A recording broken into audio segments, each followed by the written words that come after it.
A pessoa que revela a origem do próprio dinheiro está cometendo um erro estratégico devastador. Ela está, conscientemente ou não, convidando o mundo para dentro do seu território sagrado. E o mundo, quando entra, não sai sem levar algo. Leva a paz, leva a segurança, leva a vantagem. Porque dinheiro não é apenas papel ou número em conta. Dinheiro é liberdade. E liberdade, quando exposta, vira alvo. Existe um tipo de pessoa que sente uma necessidade quase incontrolável de contar a origem do próprio dinheiro. Ela acha que isso a torna respeitável, admirada. Essa pessoa está entregando a chave do próprio pescoço ao carrasco. E o pior, faz isso sorrindo, acreditando que a transparência é uma virtude. Mas a transparência, quando se trata de poder, é suicídio. E dinheiro é poder. Poder cru, silencioso e magnético. Quem revela de onde ele vem, abre o cofre, mostra as armas e aponta para o próprio peito. E o mundo, faminto, não perdoa. Nietzsche passou a vida inteira destruindo ilusões.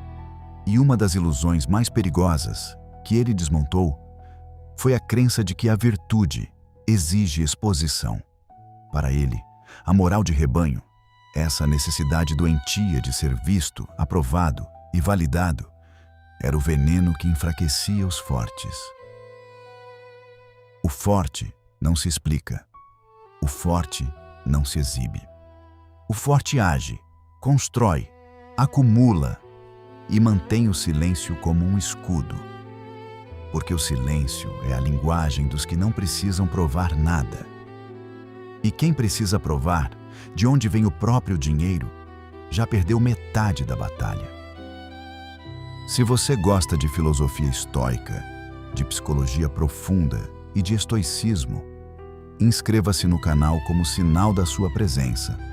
Deixe seu like, comente e compartilhe. Nietzsche falava muito da vontade de potência, essa força vital que impulsiona todo ser humano a crescer, a dominar e a superar. O dinheiro é uma das expressões mais visíveis dessa vontade. Mas a vontade de potência, para ser eficaz, precisa de discrição. O leão não ruge antes do bote.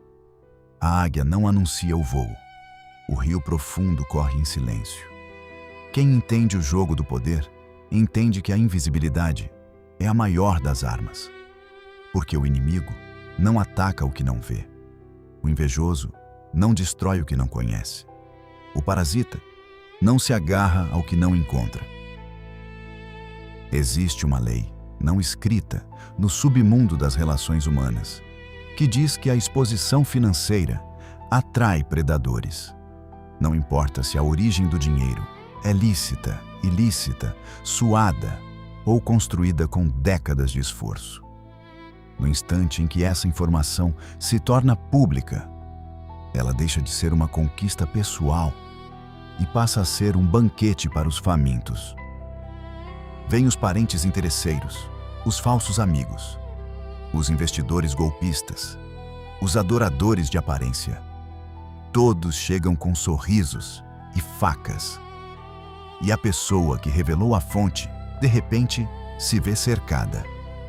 Já não é dona do próprio dinheiro, é refém das expectativas alheias. Nietzsche dizia que a moralidade do rebanho transforma tudo o que é nobre em algo vulgar. O rebanho não suporta a grandeza silenciosa. Ele quer que todos se igualem, se exponham, se justifiquem. E a pessoa que revela de onde vem o próprio dinheiro está, na prática, se ajoelhando diante do rebanho. Está dizendo: eu sou como vocês, vejam, não tenho nada a esconder. E o rebanho, longe de aplaudir, passa a cobrar. Porque o rebanho só respeita o que teme. E o que é totalmente visível não é temido, é consumido. A discrição financeira não é mesquinhez. É inteligência aplicada à sobrevivência. Alguém pode ser generoso, pode ajudar, pode investir, pode transformar vidas, sem nunca revelar a origem exata do que possui. A generosidade não exige exposição. A ajuda não precisa de holofote. O que precisa ser dito é o mínimo. O que precisa ser mostrado é o menos. Nietzsche escreveu que aquilo que se faz por amor acontece para além do bem e do mal.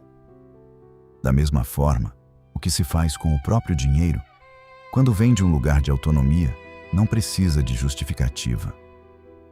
Mas a pessoa que se sente obrigada a explicar a origem do que ganha é prisioneira do julgamento alheio.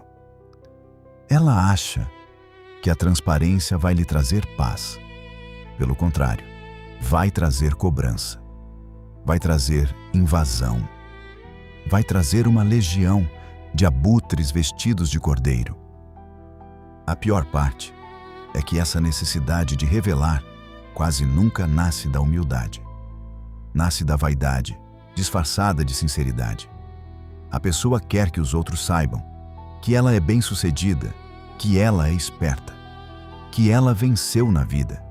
E essa vaidade é exatamente o ponto fraco que os espertos exploram. Nietzsche chamava a vaidade de a grande fraqueza dos que não se bastam. Quem se basta não se exibe.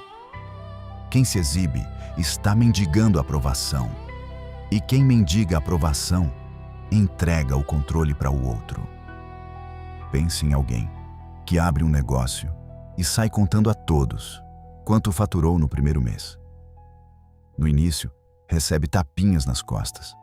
Em pouco tempo, recebe pedidos de empréstimo. Depois, recebe críticas.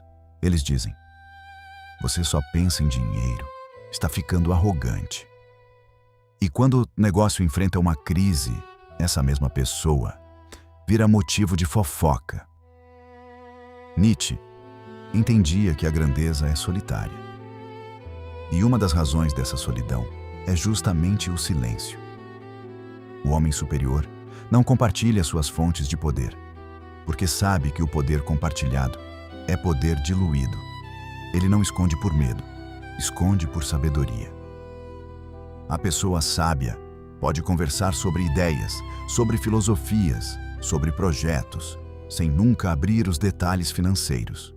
Se alguém perguntar de onde vem o dinheiro, a resposta deve ser vaga, elegante e evasiva. Pode dizer: "Trabalho com investimentos, tenho algumas fontes", ou "Prefiro não falar sobre números." E ponto final. Quem insiste merece desconfiança. Quem se ofende revela a própria intenção. Queria uma porta de entrada para se aproveitar. Nietzsche também falava da máscara como instrumento de sobrevivência. Não no sentido de falsidade, mas de proteção. O homem nobre usa a máscara para não ser contaminado pela vulgaridade alheia. Ele não mostra tudo o que é, tudo o que tem, tudo o que planeja.